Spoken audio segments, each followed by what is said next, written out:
Hello दोस्तों, आपका स्वागत है हमारे यूट्यूब चैनल पर। आज का टॉपिक है ताम्रपाषाण काल। इस टॉपिक से जितने सारे महत्वपूर्ण क्वेश्चन बन सकते हैं या एग्जामिनर पूछ सकता है, इस वीडियो में सारा डिस्कस किया गया है। बहुत सरल तरीके से बताया गया है और बहुत सारे इमेज के साथ बताया है, क्योंकि आप क्या करते हैं, बहुत बार याद करते हैं और फिर आप भूल जाते हैं। तो आप इमेज में और मैप के साथ अगर आप याद करेंगे तो आपको हमेशा के लिए याद हो जाएगा ये टॉपिक।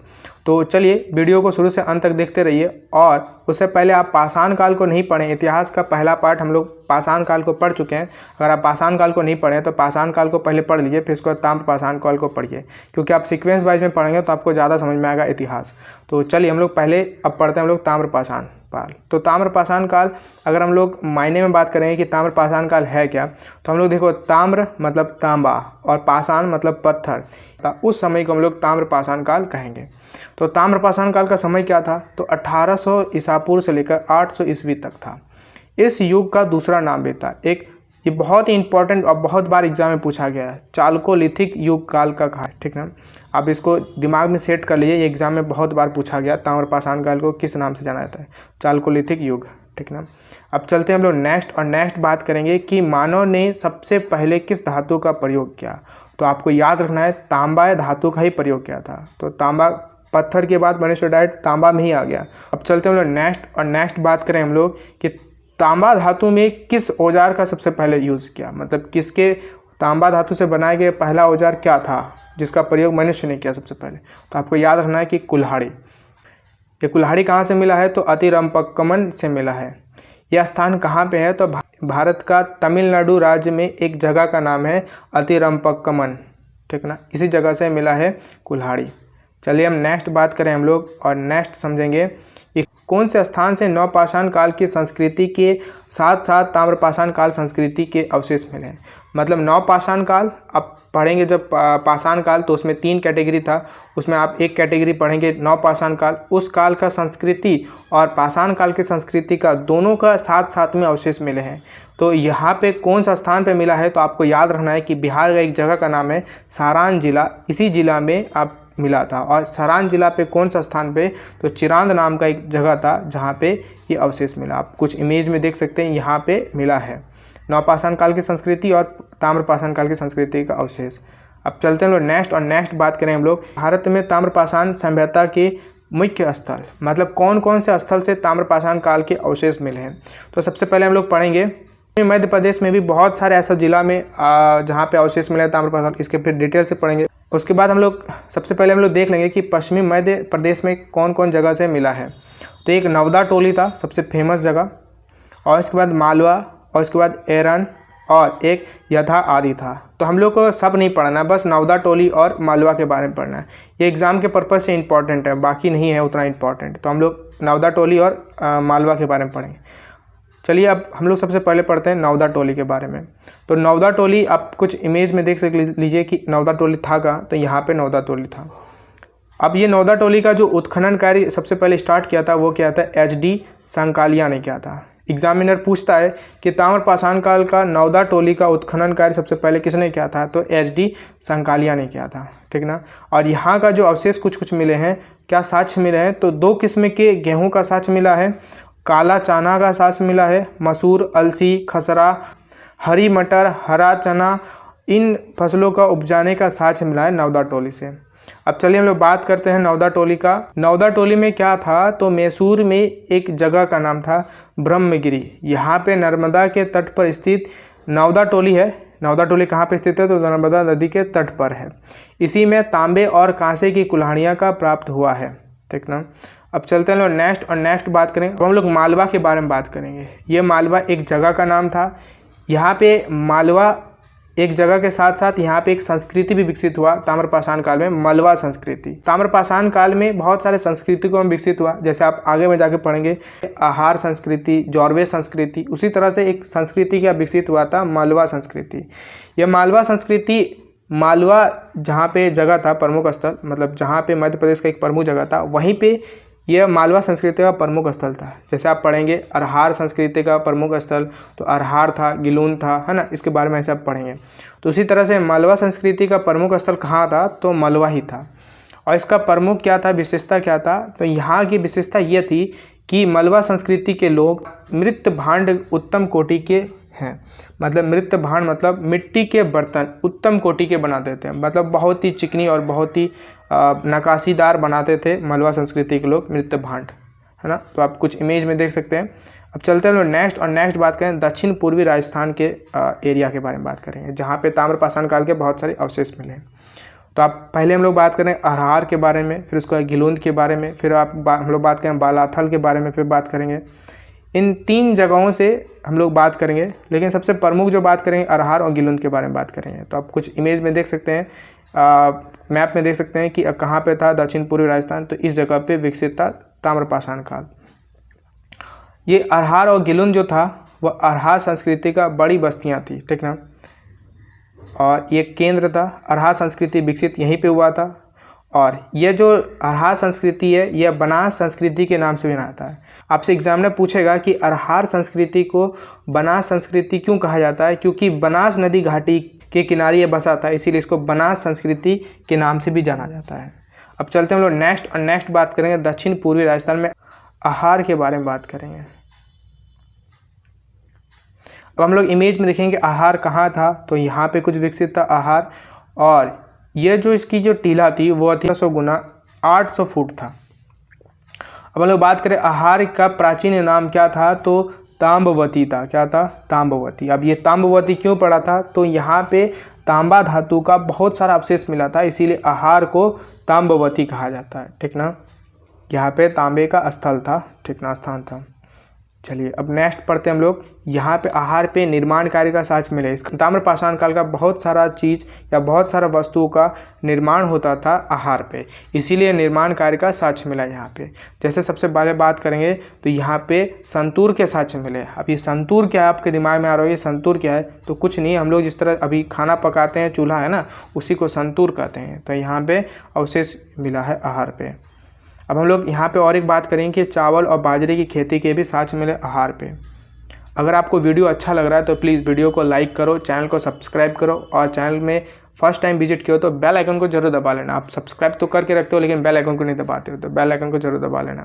तो चैनल को सब्सक्राइब कर लो यार, क्या इससे बहुत ज़्यादा आपको प्रॉफिट मिल रहा है। देखिए आप इमेज के साथ एक्सप्लेन किया गया बहुत ही सरल ढंग से, आपको बहुत अच्छे समझ में आ रहा होगा मेरे हिसाब से, क्योंकि आपको इतने अच्छे ढंग से कहीं पे भी यूट्यूब में सीखने को नहीं मिलेगा, एकदम शॉर्ट टाइम पे। चलते हैं हम लोग आहार के बारे में नेक्स्ट बात करेंगे।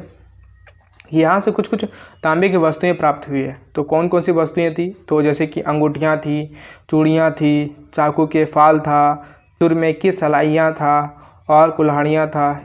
ये सब सारी वस्तुएं प्राप्त हुई तांबे की। अब चलते हैं लोग, कुछ कुछ जानवर के अस्थि भी मिले हैं। तो बहुत सारे जानवरों का अस्थि मिला है, जैसे भेड़ का, हिरन का, सूअर का, गाय का, कछुए, भैंस, मुर्गी, बकरी और मछली का भी अवशेष मिला है। अब चलते हैं हम लोग नेक्स्ट, और नेक्स्ट बात करेंगे हम लोग गिलोंद के बारे में। गिलोंद आप कुछ इमेज में देखेंगे और मैप में आप देखेंगे गिलोंद यहाँ पे कुछ था, और गिलोंद का जो टीला था वो 1500 गुना 750 फुट था। अब गिलोंद से एक प्रमुख साक्ष्य मिला है जिसमें पक्की ईंटों के निर्माण के साक्ष्य मिले हैं। तो गिलोंद से क्या मिला है, तो पक्की ईंटों के निर्माण के साक्ष्य प्राप्त हुए हैं, कुछ आप देख सकते हैं। और बालाथल के बारे में आप चर्चा करें हम लोग, बालाथल या पे बलात, कहीं बुक में बलात लिखा रहता है, तो बलात भी इसीलिए मैं डाल दिया। बलात या बलाथल बात एक ही है। यहाँ से जो आप कुछ इमेज में देख लीजिए, ये बलाथल था, और यहाँ पे परकोटे से घिरा हुआ बस्ती था। ये एकमात्र ऐसा बस्ती था जिसमें से परकोटे से घिरा हुआ था। अब चलते हैं हम लोग नेक्स्ट, और नेक्स्ट बात करें पश्चिमी महाराष्ट्र का बारे में बात करेंगे। तो यहाँ का प्रमुख जो स्थल था वो दैमाबाद था, इनाम गांव था, और प्रकाश था। अब प्रकाश आपको लग रहा हो कि लाइट है, नहीं लाइट नहीं, ये एक जगह का नाम था उस समय का। अभी कहाँ पे, वो पुणे पे है। ये जोरवे के बारे में बात करेंगे, सोन गांव के बारे में बात करेंगे, चंदौली, नासिक और देवासा, इन सब सारे में ताम्रपाषाण काल का पश्चिमी महाराष्ट्र में विकसित था। लेकिन उसमें से सबसे प्रमुख जो हम लोग चर्चा करेंगे वह दैमाबाद, इनाम गांव और प्रकाश और जोरवे के बारे में बात करेंगे साथ, और जोरवे भी। ये जोरवे संस्कृति का सबसे प्रमुख स्थल यदि पूछे तो आप रखना है कि दैमाबाद था और इनाम गांव और प्रकाश था जोरवे संस्कृति के प्रमुख स्थल। अब चलते हैं लोग नेक्स्ट, और नेक्स्ट बात करेंगे हम लोग जोरवे संस्कृति के बारे में। तो जोरवे संस्कृति में सबसे जो प्रमुख था, पहले आप इमेज में देख लीजिए, जौहरी संस्कृति जो सबसे प्रमुख था वो था टोटीदार बर्तन। आपको ये दिमाग में आ रहा होगा कि टोटीदार बर्तन क्या था, कुछ नहीं। अभी हम लोग चाय में केटली से चाय पीते हैं ना, तो देखते हैं आपकी जो पाइप तरह का निकल रहा था उसी को बोलते हैं टोटीदार। इसकी मुख्य विशेषता जौहरी संस्कृति क्या थी, खेती और पशुपालन थी। अब चलते हैं हम लोग नेक्स्ट बात करें हम लोग कि यहाँ के लोग जो जौहरी संस्कृति लोग थे वो शिकार करते थे और मछली पकड़ते थे। और यहाँ पे जो प्रमुख था ना वो था व्यापार। एक व्यापार था वस्तु विनिमय, वस्तु विनिमय का व्यापार करते थे। मतलब आप समझ में नहीं आ रहा होगा कि वस्तु विनिमय है क्या। तो वस्तु विनिमय कुछ नहीं था, वस्तु का एक्सचेंज, मतलब अपना वस्तु देते थे और दूसरे का वस्तु लेते थे। अभी फॉर एग्जांपल में समझेंगे, एक आदमी के पास चावल है और एक आदमी के पास बाजरा है, और दूसरे आदमी को चावल चाहिए और इसको चाहिए बाजरा, तो ये चावल उसको देगा और वो उससे बाजरा को ले लेगा। इसको बोलते हैं वस्तु विनिमय। इस तरह का व्यापार चलता था जौहरी संस्कृति में। अब चलते हैं हम लोग नेक्स्ट बात करें हम लोग, जौहरी संस्कृति में सोने के आभूषण के प्रयोग भी जौहरी संस्कृति से लोग प्राप्त हुए। जौहरी संस्कृति के लोग जो थे वो लाल और काले मृत भांड का प्रयोग करते थे। मतलब जौहरी संस्कृति के जो लोग थे ना वो मृत भांड, मतलब मिट्टी के जो बर्तन बनाते थे वो लाल रंग के बनाते थे या काले रंग के बनाते थे। चलिए अब नेक्स्ट बात करें हम लोग इनाम गांव के बारे में। इनाम गांव ये बहुत ही इंपॉर्टेंट है क्योंकि एग्जाम में यहाँ से क्वेश्चन बहुत बार पूछा गया। ये क्वेश्चन तो बहुत बार पूछा गया कि ताम्रपाषाण काल की सबसे बड़ी बस्ती कौन सी है, तो इनाम गांव। चलते हैं अब नेक्स्ट बात करेंगे कि इनाम गांव जैसे स्थलों में जौहरी संस्कृति 700 ईसा पूर्व तक विद्यमान रही। अब चलते हैं हम लोग नेक्स्ट बात करें दैमाबाद के बारे में। से बहुत बार एग्जाम पूछा था दैमाबाद से क्या क्या प्राप्त हुआ, तांबे की वस्तु। तो यहाँ से जो प्राप्त हुआ वो सांड प्राप्त हुआ है, हाथी प्राप्त हुआ है, गेंडे प्राप्त हुआ है और रथ चलाते हुए मनुष्य मिले हैं। यहाँ का साक्ष्य से बहुत बार एग्जाम पूछा गया है, तो आप कुछ इमेज में भी देख सकते हैं। देखो ये वीडियो बनाने में बहुत ही कष्ट होता है क्योंकि इमेज के साथ एक्सप्लेन करना कोई भी टीचर के लिए बहुत ही चुनौतीपूर्ण होता है। तो मैं बहुत ही कष्ट किया हूँ इस टॉपिक को इतना सरल भाषा में बनाने के लिए। तो चैनल को सब्सक्राइब नहीं किया तो चैनल को सब्सक्राइब कर लो और उसके साथ अगर बेल आइकन को नहीं दबाया तो बेल आइकन को दबा लो। और वीडियो अगर अच्छा लग रहा है तो वीडियो को लाइक करो। चलते अब नेक्स्ट बात करें हम लोग कि ताम्रपाषाण काल की कुछ तथ्य के बारे में बात करेंगे। ये कुछ तथ्य था जो एग्जामिनर कभी कभी डायरेक्ट पूछ लेता है। ताम्रपाषाण काल का कुछ तथ्य के बारे में बात करेंगे क्योंकि एग्जामिनर डायरेक्ट ताम्रपाषाण काल से रिलेटेड कुछ क्वेश्चन पूछ देता है। तो आपको याद रखना है कि चित्रित भांडों के अवशेष ताम्रपाषाण काल से ही मिलते हैं। अब चित्रित भांडों का मतलब कुछ नहीं, मिट्टी के जो बर्तन थे ना वहाँ पे बहुत सारे चित्र बनाते थे, इसी को बोलते हैं चित्रित भांड, ठीक ना। ये जो अवशेष मिला है वो ताम्रपाषाण काल से मिला है। ताम्रपाषाण काल के लोग जो पूजा करते थे वो मातृ देवी की पूजा करते थे। अब ये मातृ देवी क्या था, तो माताओं की पूजा करते थे इस समय के लोग। फिर आगे आप पढ़ेंगे तो सिंधु सभ्यता में भी मातृ देवी की पूजा करते थे, मतलब माँओं की पूजा करते थे। फिर आप वैदिक सभ्यता पढ़ेंगे तो वहाँ पे पिताओं की पूजा करते थे। अब चलते हैं हम लोग नेक्स्ट बात करें हम लोग ताम्रपाषाण काल की स्थलों में बड़ी संख्या में अग्निकुंड भी मिले हैं। अब ताम्रपाषाण काल में बहुत सारा जगहों पे अवशेष जो मिला है वो अग्निकुंड मिला है, मतलब बहुत जगहों पे अग्निकुंड का अवशेष मिला है। और इस आधार पर हम लोग बोल सकते हैं ना कि वहाँ पे जरूर अग्नि पूजा किया जाता होगा। तो इस साक्ष्य के आधार पर हम लोग बोल सकते हैं कि अग्नि पूजा का व्यापक प्रचलन था ताम्रपाषाण काल पे। ये वीडियो आपको कैसा लगा है कमेंट बॉक्स में आप ज़रूर बताएं। ये वीडियो अगर अच्छा लगा है तो वीडियो को लाइक करो, चैनल को सब्सक्राइब करो और उसके साथ बेल आइकन को जरूर दबा लो। और आगे मैं बताता हूँ कि ये जो ताम्रपाषाण काल था ये कैसे ख़त्म हो गया। तो आपको याद रखना है कि ताम्रपाषाण काल सुखाड़ की वजह से ख़त्म हो गया, मतलब भीषण सुखाड़ पड़ने की वजह से ताम्रपाषाण की संस्कृति का अंत हो गया। अब इसके बाद जो हम लोग पढ़ेंगे वो पढ़ेंगे हम लोग सिंधु सभ्यता के बारे में, सिंधु घाटी सभ्यता के बारे में। ये आप इसका एक लिंक मिल रहा होगा यहाँ पे आपको, तो आप उसको क्लिक करो। देखो आप सिंधु घाटी सभ्यता को बहुत अच्छे ढंग से, आप बहुत बार सिंधु घाटी सभ्यता को पढ़ते हैं लेकिन आप जैसे ही इमेज में और मैप के साथ पढ़ेंगे तो आपको हमेशा के लिए याद हो जाएगा। देखिए बहुत ही अच्छे ढंग से बहुत ही सरल भाषा में बताया गया है। अब देखिए इमेज में बहुत सारा इमेज लिया गया है और बहुत सारा मैप लिया गया ताकि आपको समझने में बहुत आसानी हो।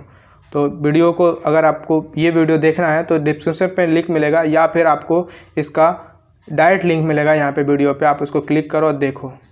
बहुत ही अच्छे ढंग से बहुत ही सरल भाषा में एक्सप्लेन किया गया और सिंधु घाटी सभ्यता से क्वेश्चन एक भी बाहर नहीं आएगा अगर आप इसको पढ़ लिए एक बार। चलिए मिलते हैं नेक्स्ट वीडियो पे।